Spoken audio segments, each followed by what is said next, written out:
ઉમરગામ તાલુકાના સોળસુંબા ખાતે ઓપરેશન સિંદૂરના સૈનિકોની સલામતી માટે દરેક બહેનોને તથા દરેક રાષ્ટ્રભક્તોને જણાવવાનું કે આપણો દેશ યુદ્ધ જેવી કટોકટીમાંથી પસાર થઈ રહ્યો છે। સરહદ પર આપણા સૈનિકો જીવના જોખમે દુશ્મન દેશ સાથે લડી રહ્યા છે, જ્યારે આતંકવાદીઓ દ્વારા આતંકવાદી હુમલો કરી 27 નિર્દોષ લોકોની હત્યા કરી આપણી 27 બહેનો અને દીકરીઓના સિંદૂર ભૂંસી નાખ્યા છે।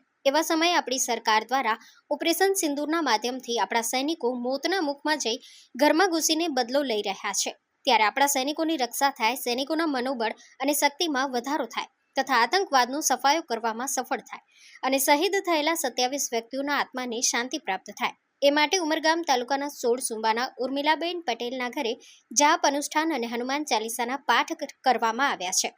તો આપણે સરહદ પર ના જઈ શકીએ તો કંઈ નહીં, પણ ઉર્મિલાબેનના ઘરે જઈને થોડો ઘણો સમય દેશ માટે ફાળવી હનુમાન ચાલીસાના પાઠ કરી દેશની સેવા અવશ્ય કરી શકીએ। તો દરેકને આ રાષ્ટ્ર સેવાના સત્કાર્યમાં સહભાગી થવા વિનંતી કરાઈ છે। બ્યુરો રિપોર્ટ, સત્ય ડે ન્યૂઝ। જય માતાજી બેન। જય હિન્દ, જય ભારત। આપણા સૈનિકો અત્યારે જે સામનો કરી રહ્યા છે, એમનો આ ઘર બાર, પતિ પત્ની, માતા પિતા બધાને છોડીને આપણા માટે જે ત્યાં એક કરી રહ્યા છે, જે આપણી સેવા, એના માટે થઈ અને અમારી મહિલા મંડળની બહેનો જે ઉર્મિલાબેન મંડળ ચલાવે છે, એ બહેનોને અમે બધા સાથ આપીને માતાજીનું અનુષ્ઠાન કરીએ છીએ અને આજથી હનુમાન ચાલીસાના પાઠ પણ રાખ્યા છે કે જેથી એ સૈનિકોની એમની સલામતી રહે, એ લોકો સર્વે સુખ શાંતિથી દેશને બચાવવા માટે જે સામનો કરે છે એના માટે બરોબર તૈયાર રહે અને એમની રક્ષા થાય અને આપણો દેશનું નામ ઉજ્જવળ થાય।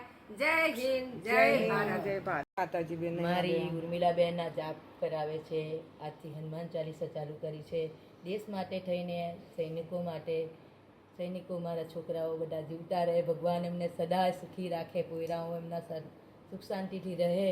અમારા માટે રાત દિવસ કરે છે, બરફની જોઈ રાત દિવસ, કાંટા કચરા નથી જોતા અને છોકરાઓ ઊભા છે અડીખમ, એમની ભગવાન રક્ષા કરે એના માટે અમે પ્રાર્થના કરીએ છીએ।